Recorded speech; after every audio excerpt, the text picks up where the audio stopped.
টাকা ফেরত দেন। ভালো হচ্ছে না কিন্তু। আপনি এরকম দানাই পানাই করবেন কেন? আপনি টাকা ফেরত দেন, আপনার তা নেন আপনি।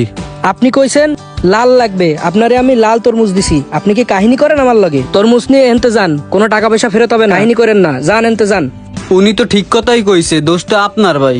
আমার দোষ মানে? আমার কিসের দোষ ভাই? আপনিই তো কইছেন মিয়া লাল তরমুজ লাগবে, লাল তরমুজ দেছে উনি। আবার কি?